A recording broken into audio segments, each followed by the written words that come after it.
Hey, by the way, hey, lefties, very nice performance last night in Phoenix. It was really amazing. You guys really stepped up and showed a beautiful part of you as you threw bottles at the police. So there's the left for you. Everything you needed to know about the left was on full display in Phoenix.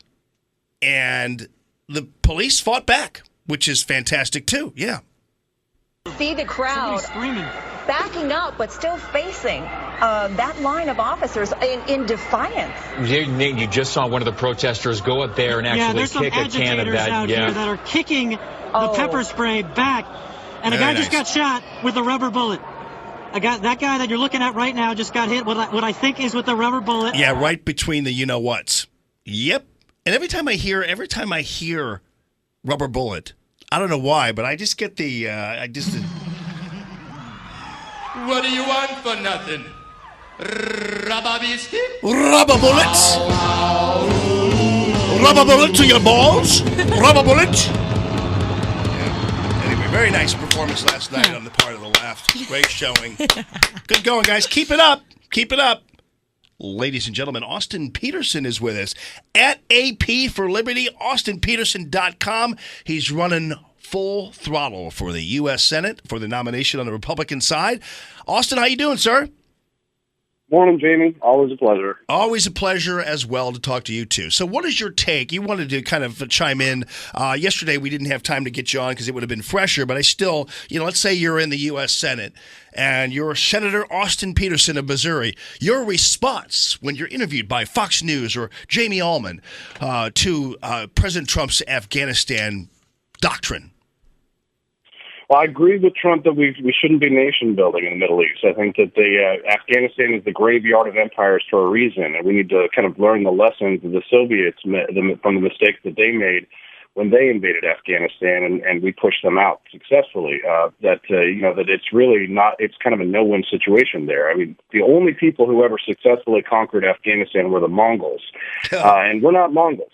We have less knowledge, I think, of Mongols. But I think Trump really needs to be listening to his instincts more than he needs to be listening to the war hawks. I mean, his base supported getting out of Afghanistan. I think a lot of people are tired of this 16-year-long, the longest war that we've had in American history.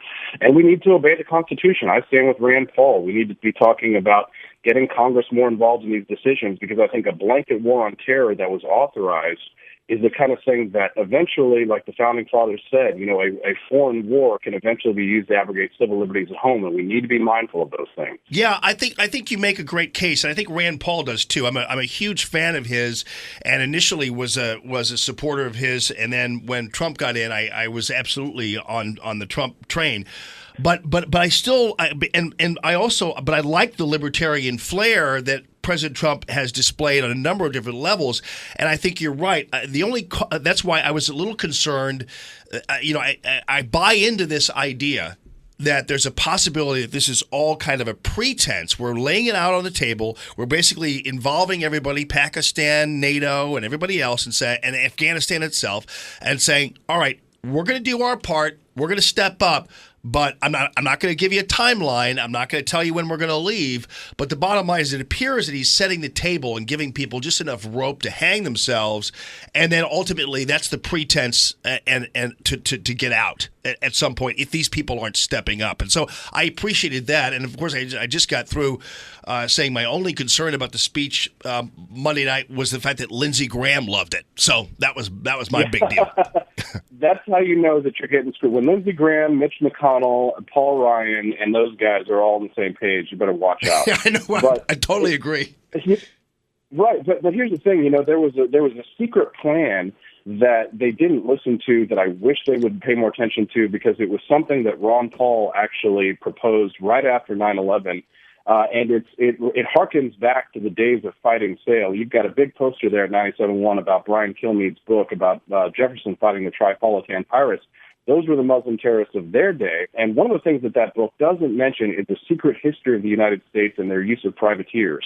Eric Prince of Blackwater actually made what I thought was a decent proposal, not an indecent proposal, to the president about privatizing this war. And that way we would save costs It's actually constitutional. It was the way that many of our founding fathers were fighting Muslim terrorists of their day.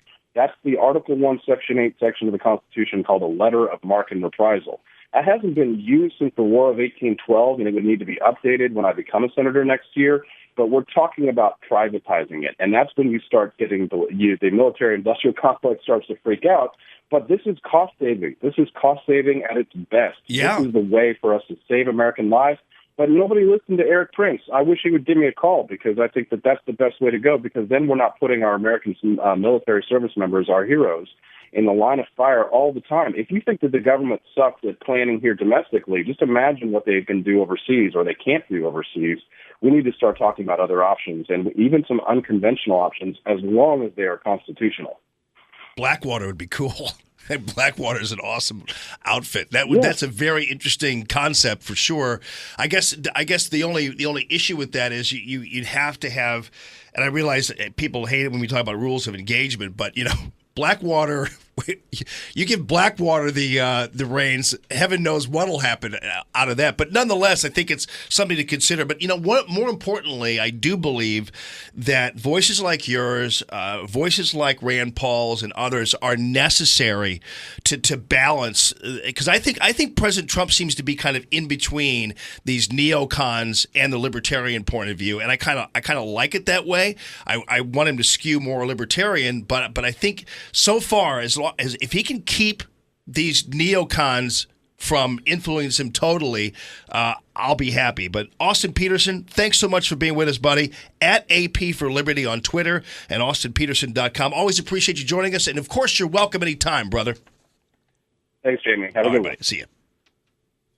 Good morning this morning. Oh, are we not done? I thought I was up against a hard break here.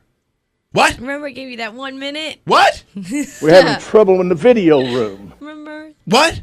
Oh, you gave me a minute sign? I did give you a minute sign. You know what? If you loved me and you submitted to me, you'd know what my heart is and my message is, and you wouldn't go about establishing your own kingdom in the video room. Is that what you're doing, Katie? You have your own kingdom over there in the video room? Maybe so. 969-9797.